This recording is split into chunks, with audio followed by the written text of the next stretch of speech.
Welcome everyone to another podcast. We recorded this at a meeting of Glasgow, or Greater Glasgow Pensioners for Indie, and they had invited Andy Anderson to speak to them. Now, if you know Andy Anderson at all, you'll probably have heard him talking about economics, but this was different. He was talking about a website and a strategy that he and some others have come up with, and it's called Respect Scotland's Sovereignty. We're going to listen to Andy's talk, and there are some question and answers afterwards. What struck me about it was because there are various people who talk about various ways in which we could achieve independence without, a referendum, without asking Westminster at all. To be honest, I don't know about you, Fiona, but to be honest, I listen and I think, yeah, but there's not any shortcuts, and maybe some of these might even work, although I have my doubts with some of them. But, there's no point in trying any of it until we're well over and settled at over 50%. It's process, isn't it? They're all about process. They're all about process, and actually fair enough. And it may well be that we got over 50%, sustained, and Westminster carries on saying no. Okay, then maybe we do start to think about alternatives. However that may be, at the moment, there have been a couple of polls that are over 50%, 54%. Yeah, I mean, if that was sustained, if we were back here in June next year and it was the same thing, I would probably be singing a different tune, so people could have a laugh at that. Anyway, Andy and his colleagues have come up with a different way of doing it, and he put it quite succinctly. He just said, the Supreme Court was set up in the UK. That's been a bit of a bulwark for the union. So far it's acted that. So let's just step round it and do it differently. The way they're suggesting that this might be done is to use one of the UN, I don't know if it's a convention. I think it's a convention. I've forgotten the name of it. Fiona, tell us what the name of the convention is. It's the International Covenant on Civil and Political Rights. Yeah. Andy's going to tell us about it, and then there are some questions afterwards. See what you think. I'm going to start by referring to another event, which is the Sky Bridge campaign, which I was involved in. And I wanted to do that to illustrate something that's important in relation to how we deal with the British authorities and how they deal with it. The Sky Bridge opened on the 16th of October in 1955, and we were involved right at the start to protest and try and deal with the issue. A few weeks before it opened, we got together and organised this group, which we later called SCAT. Community in Skye is difficult to organise because it's a big island and people are separated in small communities all over it, and it's not easy to communicate. But we decided we would start it off and we'd have a go. And the first thing we discovered, immediately we got together, I suggested that we ought to, I had experience as a trade union official, and I'd run campaigns before, and strikes and activities, so I put forward some proposals based on the fact that my assumption was that the Sky Bridge would be under civil law provisions, and we could challenge it in the civil courts. And so I put forward proposals. One of our members took that to his lawyer, and he came back and said to us, this won't work, because the Sky Bridge system is different. The law affecting it makes it a criminal offence not to pay the toll, and therefore you can't go to the civil court. You're either guilty or not guilty, whether you pay or not, and you're in the criminal law system, which was unique in Britain, as well as the toll system, which was part of the PFI idea, was also unique.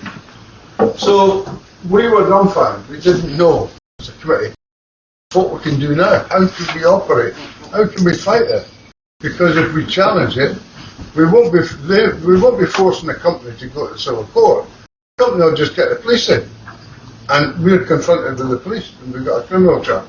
So that's what happened. And so because of that, we had a long fight, 9.5 years.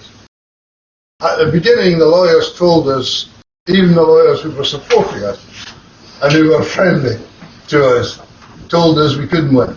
Everybody, the lawyers were certainly united on that. Every one of them told us we couldn't win, that they had tied up. And what we discovered, of course, was that in 1992, the summer of 92, while they were still looking at the foundations of the bridge before it was built, the Westminster put through a bill, the New Roads and Streetworks Act, which none of us had any knowledge of or interest in. And Schedule 1 of the New Roads and Streetworks Act was the Skye Bridge and tolls and making it a criminal offence not to pay the toll. So all of that was prepared 3 years before we first were confronted by it. What that tells me is this: if you're dealing with the British government, they plan well ahead and they organise what they're going to do well ahead, and they knew that we didn't know at that stage that the new bridge was going to be a toll bridge, that we were going to have to pay the highest tolls in Europe. We didn't know any of that. They knew it, and they made the plans preparing for our opposition. So they had the plans in for our opposition before we even knew we were opposing it. Right? That tells you something. It tells you something about how the British government operate. I say that because if you look at the independence campaign, there are clear indications that they did forward planning to lead us into certain traps, put certain obstacles in our way. Some of them I'll identify tonight, but I don't know them all. There are other traps. You know, that's how they operate. They operate in advance, working out what's going to happen and ready to deal with the opposition. One of the traps they set up is, you'll remember that the Bank of England, Gordon Brown decided to make it independent of the government. This is nonsense, of course, because it's not independent of the government. The government controls the Bank of England. But they set it up on the basis that it was going to be an independent bank, and that they were going to broaden the board and bring in people from Scotland even.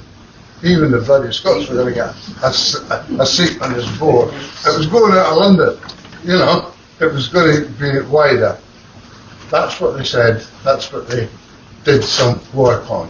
The other thing they did was they set up a system which, in any economic system, is valuable to have. They were going to set up this system of data collection for Scotland. It's called GERS. Right? They set that up. In theory, something desperately needed. Collect the data. Any economy needs to have good data collection, because you can't make good economic decisions if you don't have the data.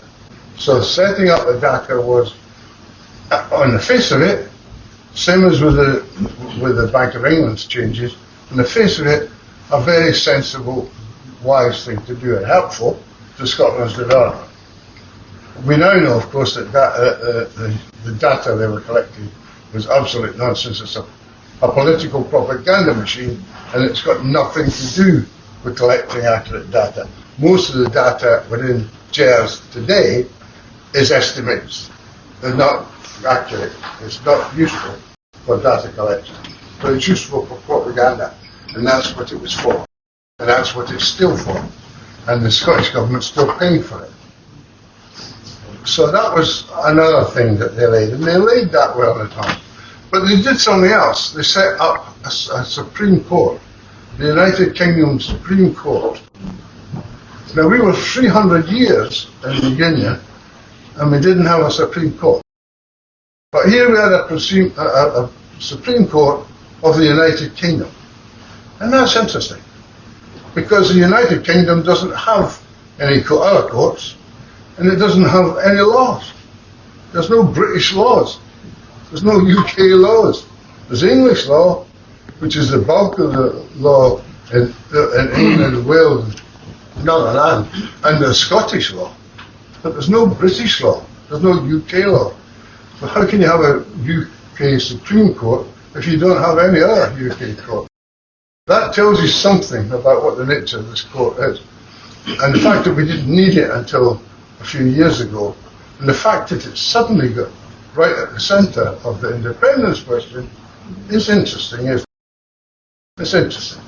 So these people make their arrangements and their plans beforehand, and these are traps that are to bog people down in. And we've got bogged down in a number of those traps. When we started, the SNP started off saying they would share in the pound. After all, we had the new Bank of England safe, reliable currency. Nonsense. It never was. It never altered. And they used it. They used that when it came to the referendum, didn't they? Alex Salmond getting beaten in a debate by, by what's his name? Darling, Alistair Darling. He couldn't argue his way out of paper bag, and he beat him in the debate because he kept saying about the question of the currency and what alternative did Salmond have, and he didn't have any, and that exposed them. So that was one factor that we know happened. In terms of the GERS, you know about that's been widely exposed now by a whole number of economists who have pointed out that it's utter nonsense. So we now know that is utter nonsense, but we're still doing it. That the Scottish Government are still paying for this nonsense, propaganda against us. And we now have got evidence that the people who set it up acknowledge it. The people are not quite so clear about the UK Supreme Court, and this caused a tremendous amount of difficulty in the movement, in the independence movement, because they made a judgment in November 22, based on an application, strangely enough, from the Scottish Government, a rather stupid application asking about the powers of the Scottish Government in relation to a referendum that they were going to hold. And the UK Supreme Court pointed out that, in their view, the Scottish Government is just an adjunct of the Westminster Parliament and can only operate within the terms of the Scotland Act. And even if it's not within the terms, even if there's no challenge directly in terms of the Act, the implication that there might be is good enough for them to say the Scottish Government can't do it. So the Scottish Government is a tame government relating to that. If you look at that historically, they're saying that that the Scottish Government was set up by the Westminster Parliament, who out of the blue, in a political vacuum, decided that they were going to set up a Scottish Parliament. Utter nonsense. The Westminster Parliament fought tooth and nail against the devolved Parliament. They even rejected a referendum with a majority. They turned it down on the basis that it wasn't a satisfactory majority in terms of their conditions. So there was no ambiguity. There was no political neutrality. That was set up against the struggle against the Parliament and the Westminster Parliament, and the Scottish people were widely involved in it. They even drew up the terms that was later set up in the Westminster Parliament. So it's a nonsense to say that this was in the political terms, and that this Parliament, in the view of the UK Supreme Court, can be closed down tomorrow if Westminster decides that should be taken. No reference to the Scottish people. Scottish people are not relevant at all in this. Now, you can either get tied up in a bog fighting that, because if you fight it, you'll get loads of lawyers would like you to fight it, because they get loads of money. And we could be collecting money and giving it to the lawyers for a long time over this issue. And you wouldn't be very successful, because they've laid the ground before and they know the field. So you're playing on their field, and you're playing there again. But of course, you don't need to do that, because if you're wise, you don't bother challenging the Supreme Court. You go around it. You go around it, leave it high and dry, and go around it and get somewhere else.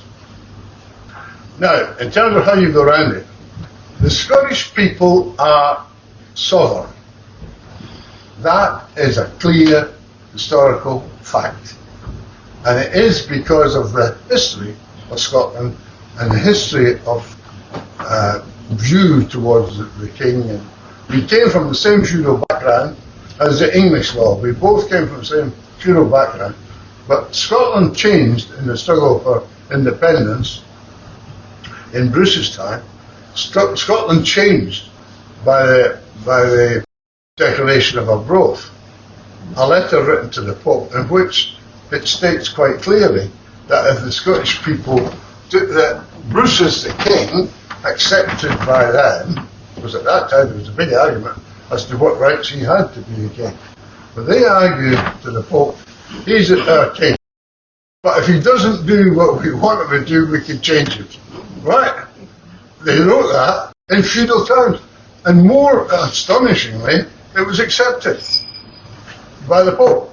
And so the Pope was, in a sense, the European organizer of the Christian kingdom at that time. So he played the role that a sort of European court would do today. And he accepted that. So that was accepted that far back that happened. Around about the same time, same period.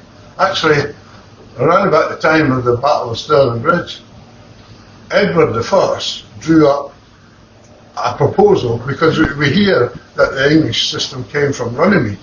Runnymede was some time before that. The Runnymede thing only lasted about a year, and it was chucked out. And they had civil war in England over the question of the king's authority.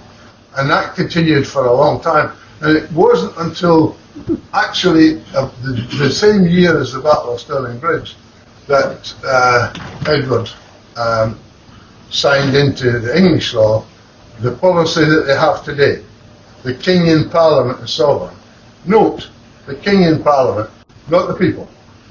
No reference to the people in the English constitution. So there are fundamental differences between these two constitutions. In Scotland, that was tested again just before the Union, when both in Scotland and in England, the establishment in both these countries, not democratic establishment, of course, but the establishment in both parliaments wanted rid of the Stuarts for very good reasons, because they had problems historically in the past by the divine right of kings and all its problems. And so they wanted rid of James the Seventh of Scotland, second of England.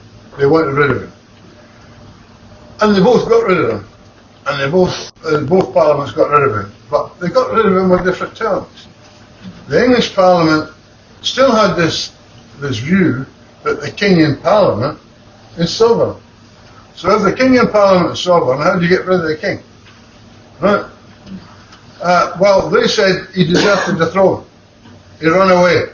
He left London and he went to France. He deserted the throne. So that's why we had to change it and get his daughter in and her husband, because he deserted the throne. That was the argument. In Scotland, they didn't have that argument. They said he didn't do the job properly. He wasn't doing it right, and he was a danger to us, and so we got rid of him. Right? So the Scottish position is quite clear. And they then passed the Bill of Rights, which was then established before the Treaty of Union and was incorporated into the Treaty of Union. So our saying that the people are sovereign in Scotland is based on fundamental rule of law and in Scottish law, been accepted by the UK Parliament because it's in the Treaty of Union, and been accepted by the UK Supreme Court as well. So it's a fundamental, important political, legal situation. Now, it's got one big problem, this sovereignty of the Scottish people. They've got no bloody way of expressing it. How do you express it? How do you use the sovereignty? If you've got it, use it, but how can you? What's the mechanism? for using it. That's the problem. Now, that problem we need to overcome. And fortunately, we can overcome it. Following the Second World War, when the horrors of what had happened in Germany became evident, attempts were made in the United Nations to deal with the question of human rights and people's political and human rights. And it was to be organised in a way across the world on the standard approach. And so we had, and Britain and Scotland was very much involved in setting that up. Scottish lawyers. Now, that was set up, and after it was set up, they, from time to time, produced documents. Covenants, they call them, which is interesting. It's a good old Scots word. Covenants, they call them. So there's a covenant on the right of the child. There's a covenant on civil and political rights. The British government accepted these covenants, signed them, right? But didn't put them into law. Didn't put them into domestic law, right? The Scottish government, and under the Scotland Act, in Schedule 5 of the Act, deals with the question of reserved powers. And it indicates quite clearly in subsection 2, I believe it is, that if you look at it, it says human rights legislation which has been approved by the British government can be implemented into law in Scotland and the other places within the UK with no reference to reserved powers. Reserved powers don't apply in this case. That's what it says. Now, I'm not a lawyer, and so lawyers read things and interpret them. Sometimes it's amazing the interpretation that they put on things. But I've read that section. It seems pretty clear to me. But more important than that, and what I think of it, the Scottish Human Rights Commission, which has the responsibility of dealing with the implication of this legislation, they read it exactly the same as we read it. That the Scottish government has the right to implement it. They go further and say it has a duty to implement it. It should be implemented. Right? That's what they say. That's their position. So our position is very much in line with them. In fact, we've been in contact with them to discuss it. We're very much in line with what they're saying. And what we're saying really is this. We don't need to wait for a period to get an election to vote again to decide whether we want independence or don't want independence. What we can do is say to the Scottish Government, and we're saying, we've written to the First Minister and told him, get your finger out and get this job done. Put this through. Now, they put through, they say they can't do it. My MP says they can't do it. He says that the legislation's stopping them. Not true. Not true. But he's been told that by the civil servants, who incidentally are appointed by Westminster. And they've told him that he can't do it. But they can do it. They just need to read the Act, and they need to just apply. And they haven't challenged the Scottish Human Rights Commission. They haven't challenged them. They said their reading of the law is wrong. And if they thought it was wrong, they would have done so by now. But they haven't done that. And they haven't answered our letter. They haven't responded to it. But I understand they're talking about it in the background. We put in for a petition. The petition committee says we can't do it because it's a reserved matter. Right?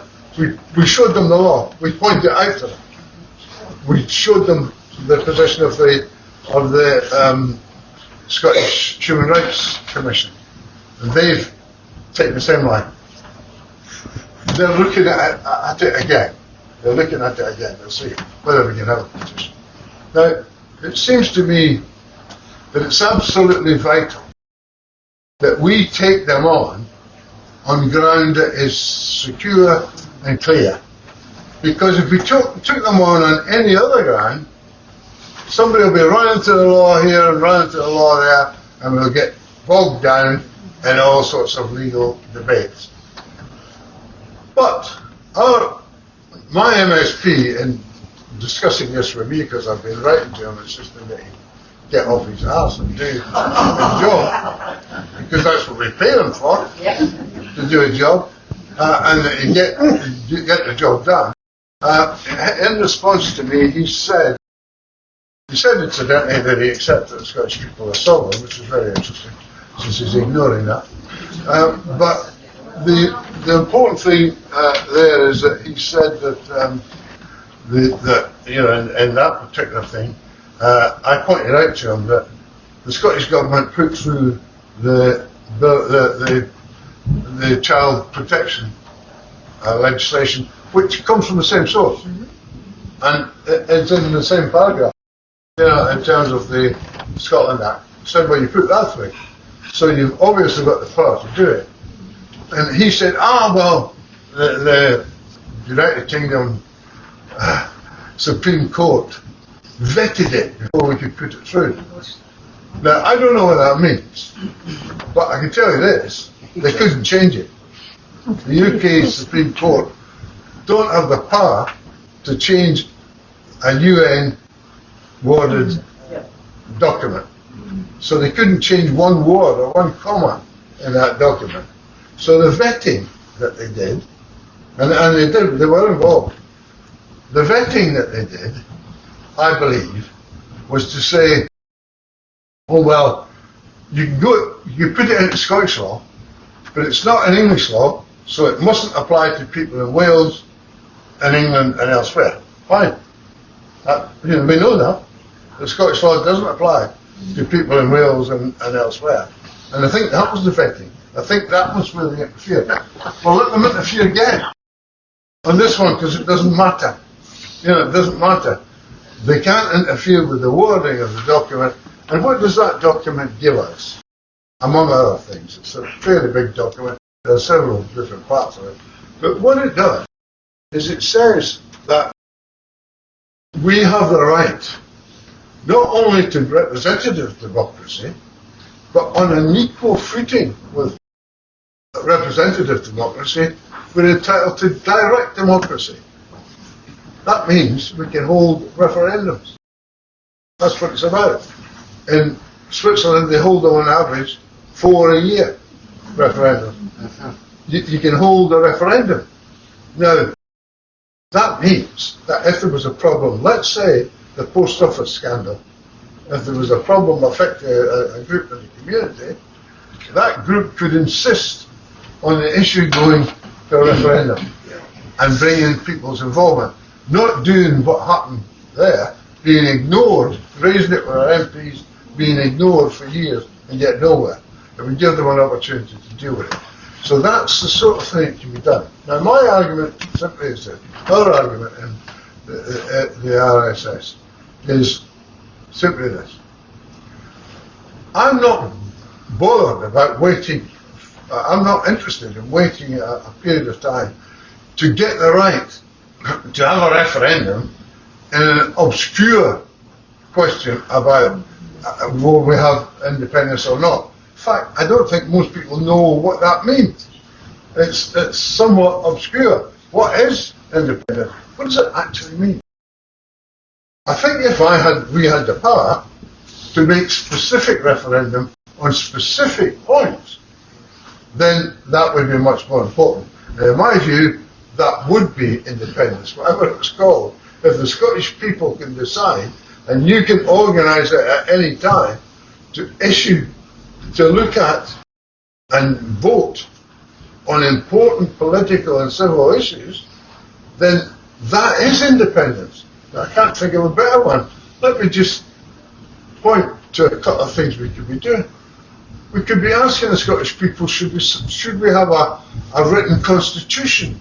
And should the government set it up and do it within the 2 years and come back to us to a referendum to put it to the people? That would be one way. A lot of work's been done on the referendum in Scotland. A lot of preparation's been done. It wouldn't be difficult for the government to talk to them and get it set up. We could be asking the government Instead of the problems of austerity and cutting people's living standards that are being forced on Westminster, to introduce a land tax policy. It takes the money from the rich and reallocates it to the poor. We could ask them to do that. We could put it to a referendum. That, to me, is where where sovereignty, people's sovereignty, is actually applied, where you can use it. To you another question. We voted in Scotland for the Scottish Government to have tax raising powers. Remember? It was attached to the independence thing. Tony Blair put it in because he thought we wouldn't vote for it. But we did vote for it. We voted for the Scottish Government to have tax raising power. When did we vote for the Westminster Parliament to have tax raising power? Can anybody remember that? We never, ever voted for that. They just assumed that they had that power. We could put a referendum saying that all taxes raised in Scotland go to the Scottish Treasury, and any monies for defence and other services, the UK government asks the Scottish government to allocate and show where they're spending it. And if we're a sovereign people, that's what we should be doing. Right? So it seems to me that if you get that thing, if you get control of that, you're on the right track. The other thing I would say is this, that having the good arguments, having all the right arguments, being sure that your arguments are right. Of course, the other side will produce lawyers that will challenge it. Of course they will. There will be challenges. But if you've got good arguments, what was it Bob said? A child that want to ding. Lads that will not surrender. Now, I want to stand with them chills, right?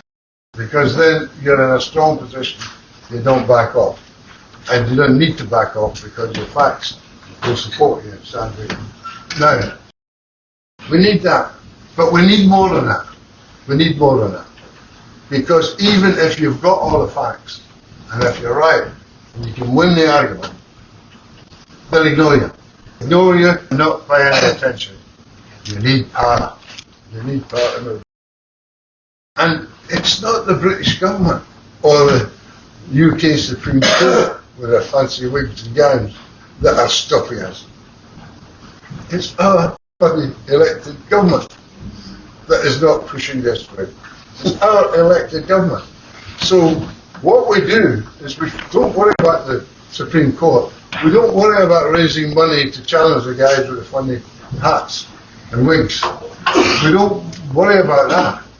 We concentrate on our elected representatives, and we've got time before the next election. We've got in Scotland. We've got time to put the pressure on them, as we are doing with the First Minister, and saying, "This is your job, your responsibility. The Scottish Human Rights Commission are telling you to do it. We're telling you to do it. Get it done."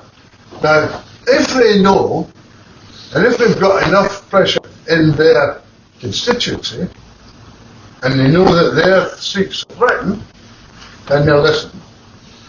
Gordon MacIntyre Kemp said once that politicians don't make waves, they ride on waves that other people are making. And that's very true. Politicians are not going to find an answer to this problem. But if we find an answer and get the wave moving, they'll jump on board. Because they like to be seen. They get their surfboards out and be on top. Because they like to be seen as riding the wave. So we've got to create that wave. And the way to create it, in my view, is that we need to go back to basics. We need to go ward by ward to the people. And we're organising on a ward basis. Units, no more than 100 in each unit. No more than 100. And we're saying to those units, you're autonomous. You don't send us money to the head of the organisation. It's a federation.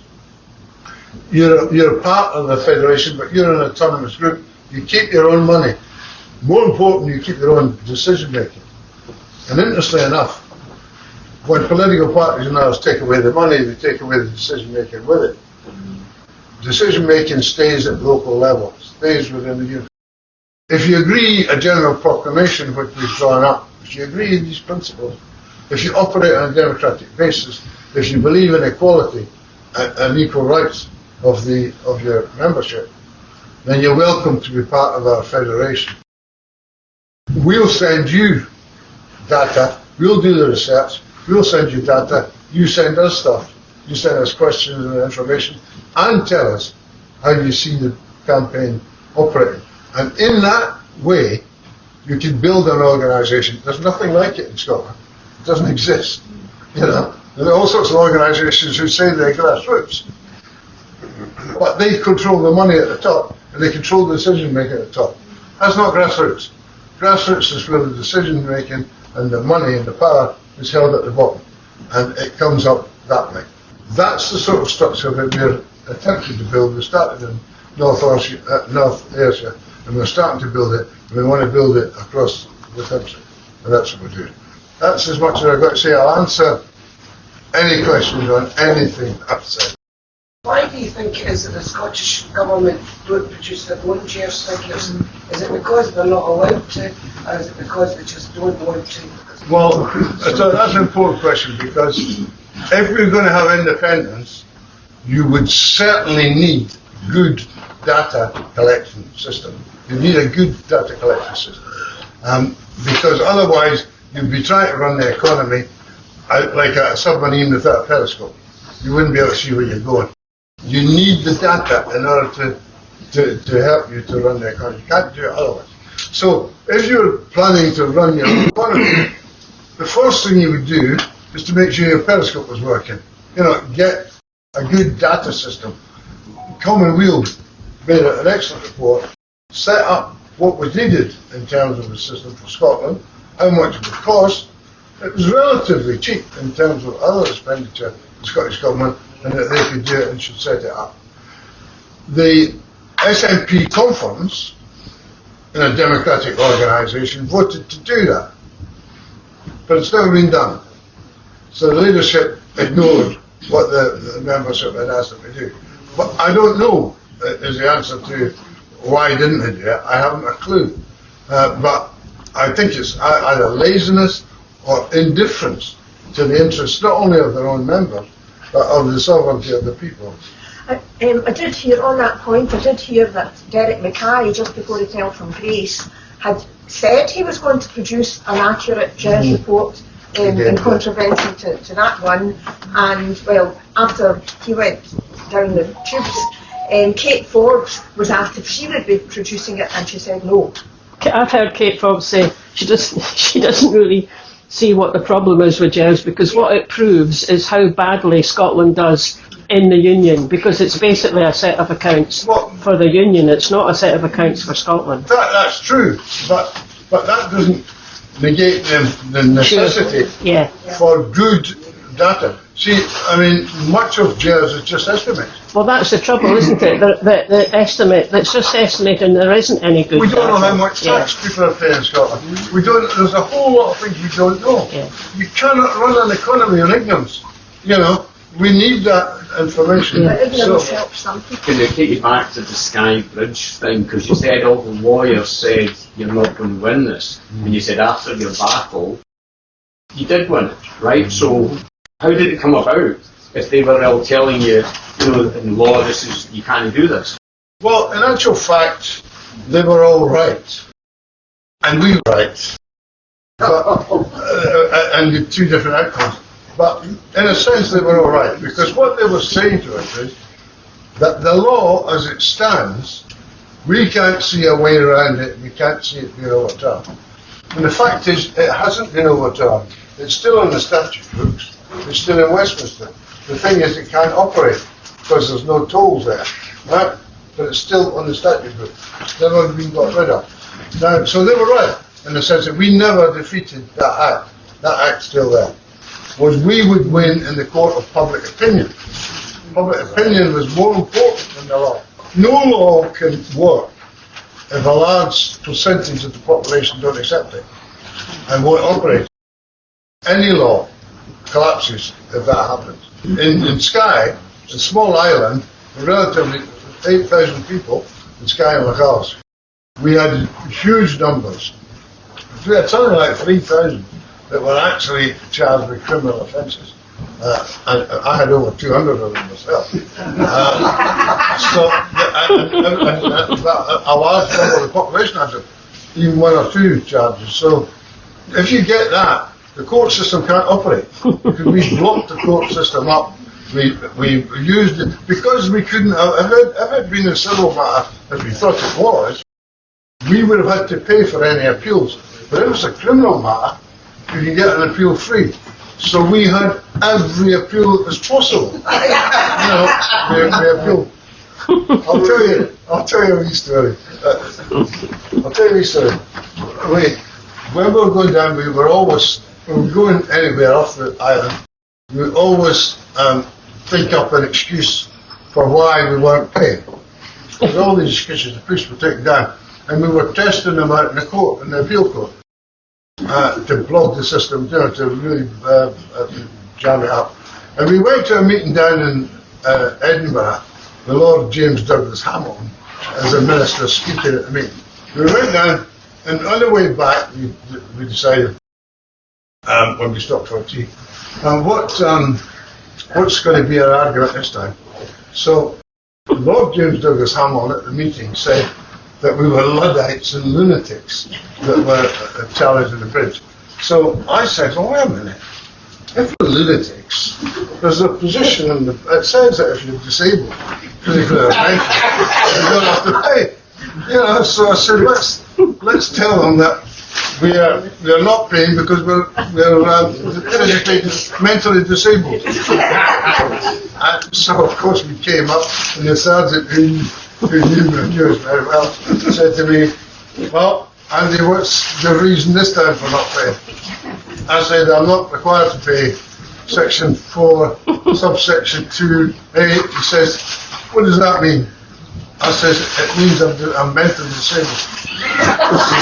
He says, mentally disabled? He said, you? He said, you weren't yesterday when you went there. I said, no, I didn't know I was yesterday. I could have been, but I didn't know. I said, but I now know that it's true, because a minister of the Crown in a parliamentary meeting said that I'm a lunatic, and ministers don't tell lies in Parliament.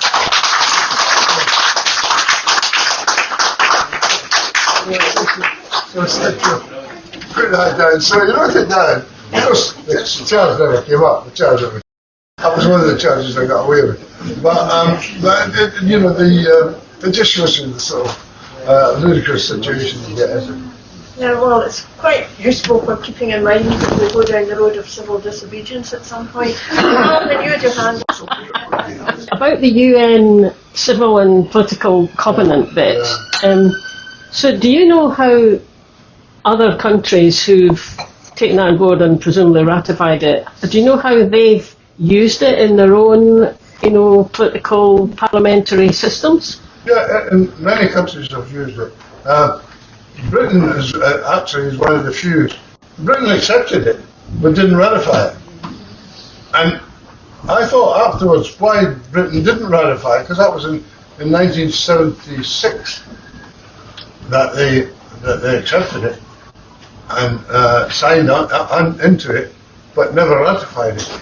And then I looked at the Act again, and I thought, the Covenant as they call it, I looked at it again, and the one thing struck me: Britain, everything in the UN is set out in democratic terms, different terms, you know, representative democracy, participative democracy, direct democracy. You talk in terms of democracy. You don't talk in terms of monarchy, right? And the English legal system is the King in Parliament. So if they put that straight into English law, there would be a contradiction to some extent.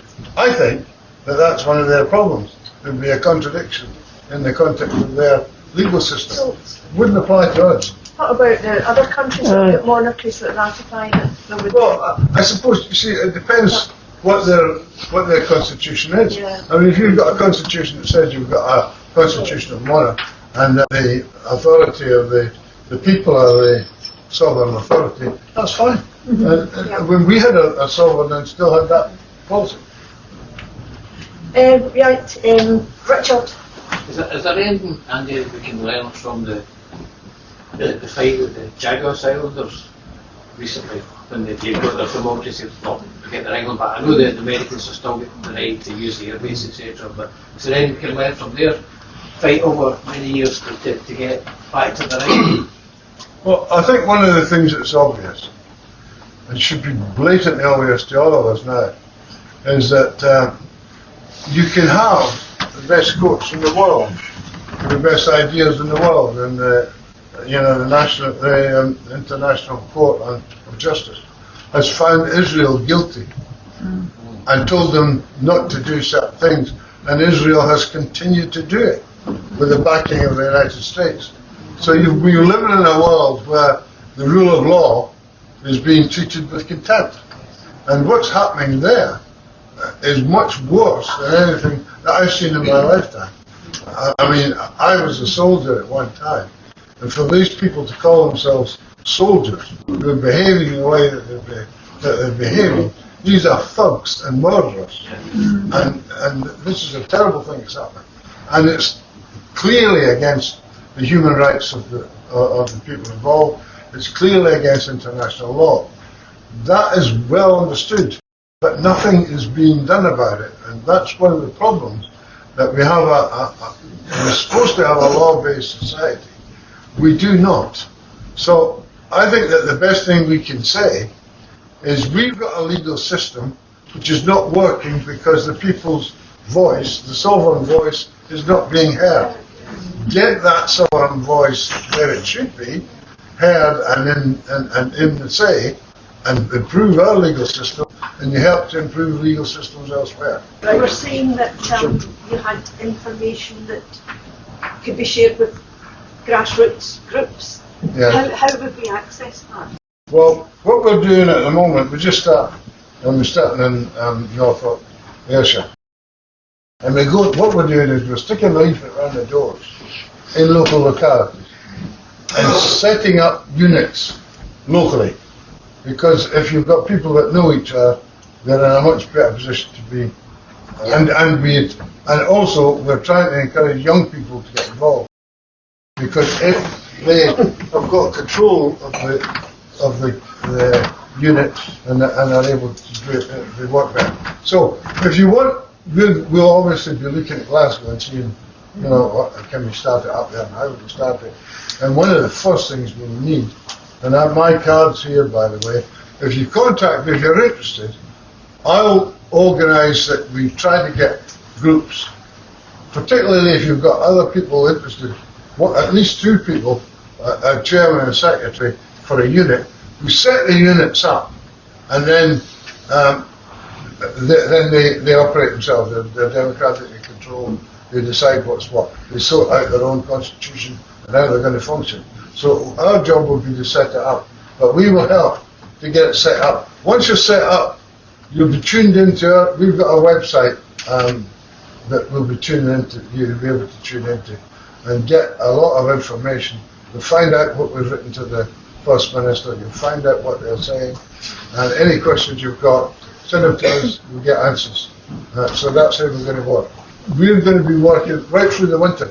Our intention is to use this winter period to build up the movement, because you will never get politicians, back to this question of the way, you'll never get politicians to respond unless you get the people motivated, and that's our job to try and do that. I'm just thinking, maybe if you say what the website is. It's Respect Scottish Sovereignty .scot. That was Andy laying out his thoughts on a possible approach for the Yes campaign. As we said at the beginning, it starts to get a lot more interesting and relevant once we're at 54%, as we are currently, and hopefully moving higher. I have to say, Marlene, I don't know about you, there were some points in Andy's talk there that I thought, I'd like to know more about that, because either I don't understand it, or I'm not convinced by it. But that doesn't mean that it's not really good that somebody is looking at these things. So it may be something even that we do a follow-up and come back to Andy with perhaps some questions and dig under some of these points. Maybe that'll be one for 2025. But anyway, that thoroughly interesting to listen to. Yeah, thanks very much, Pensioners for Indy, for organising that. Yeah, yes. And thanks for watching, everybody, and we'll catch you again later.